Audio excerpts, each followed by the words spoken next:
Help பண்ணலான்னு போன ஒரு பொண்ணுக்கு நடந்த அமானுஷ்ய சம்பவம். மலேசியாவில் இருக்கிற நிவேதா அப்படின்ற பொண்ணு ஃபேமிலியோட ஒரு புது வீட்டுக்கு குடி போறாங்க. நிவேதாவோட வீட்டுக்கு பக்கத்துலேயே ஒரு பழைய வீடு இருக்கு.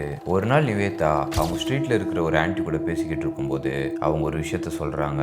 உங்க வீட்டுக்கு பக்கத்துல ஒரு பழைய வீடு இருக்குல்ல, அந்த வீட்டுல இருந்து யாருன்னா உதவின்னு வந்து கேட்டா தயவு செஞ்சு பண்ணிடாத அப்படின்னு சொல்றாங்க. இதுக்கப்புறம் ஒரு 2-3 மாசத்துக்கு நார்மலா தான் போகுது. கரெக்டா 3 மாசம் கழிச்சு நைட்டு ஒரு 12 மணிக்கு நிவேதாவோட வீட்டு கதவு யாரோ பயங்கரமா தட்டி காப்பாத்துங்க காப்பாத்துங்கன்னு கத்திக்கிட்டு இருக்காங்க. இந்த டைம்ல நிவேதா மட்டும்தான் வீட்டுல இருக்கா. சரி ஓகேன்னு சொல்லி அவளும் கதவு திறந்து வெளியே போய் பாக்குறா. அந்த பக்கத்து வீட்டோட கேட்டு உள்ள ஒரு பிரெக்னன்ட் லேடி நின்னுக்கிட்டு காப்பாத்த சொல்லி கத்திக்கிட்டு இருக்காங்க.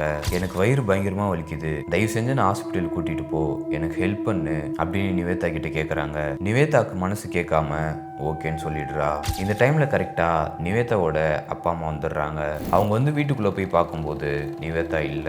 இந்த டைம்ல எங்க போயிருப்பான்னு யோசிச்சுக்கிட்டு இருக்கும்போதே பக்கத்து வீட்டுல இருந்து நிவேதா அலற சவுண்ட் கேக்குது. இவங்களும் பதறி அடிச்சுட்டு அந்த பழைய வீட்டுக்குள்ள போய் பாக்குறாங்க.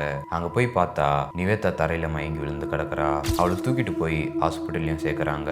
அடுத்த நாள் காலையில கண் முழிச்சதுக்கு அப்புறம் தான் நிவேதா என்ன நடந்துச்சுன்னே சொல்றா. எனக்கு பயங்கரமா வயிறு வலிக்குது, என்ன ஹாஸ்பிட்டல் கூட்டிட்டு போறியா அப்படின்னு அந்த லேடி ஃபர்ஸ்ட் டைம் கேட்கும்போது நிவேதா ஓகேன்னு சொல்லிடுறா. இவ ஓகே சொன்னதுக்கு அப்புறமும் மறுபடியும் அந்த லேடி எனக்கு ஹெல்ப் பண்ணுவியான்னு கேட்குறாங்க.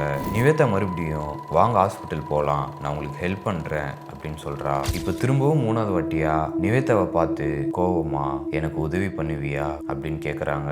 இந்த டைம்ல நிவேதாக்கு அந்த ஆன்ட்டி சொன்ன விஷயம் ஞாபகம் வருது. ஸோ இந்த டைம் நிவேதா முடியாதுன்னு சொல்றா. சொல்லிட்டு அங்கிருந்து கிளம்புறதுக்காக திரும்புறா. அப்படி திரும்பும்போது அந்த லேடி நிவேதாவோட கையை பிடிச்சி வீட்டுக்குள்ள இழுத்துட்டு போக ட்ரை பண்றாங்க. நிவேதாவும் அவங்க கிட்ட இருந்து தப்பிக்க எவ்வளோ ட்ரை பண்றா. அப்போ நிவேதாவோட காலை பிடிச்சி இழுத்து அவளை தரத்தரன்னு அந்த வீட்டுக்குள்ள இழுத்துட்டு போயிட்டு இருக்காங்க.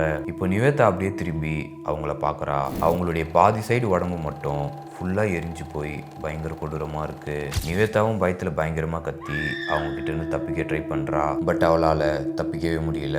அந்த லேடி அவளை வீட்டுக்குள்ளே இழுத்துட்டு போகிறா. அந்த வீட்டோட கதவும் க்ளோஸ் ஆயிடுது. அந்த வீட்டுக்குள்ள பயங்கர இருட்டு. அது மட்டும் இல்லாமல் ஏதோ கருகி போன மாதிரி பயங்கரமாக நாத்தடிக்குது. இந்த டைமில் நிவேதா அவங்க ரிலீஜனில் இருக்கிற ஏதோ ஒரு ப்ரேயரை சொல்கிறா. அதை சொல்லிக்கிட்டு இருக்கும்போதே மயங்கிடுறா.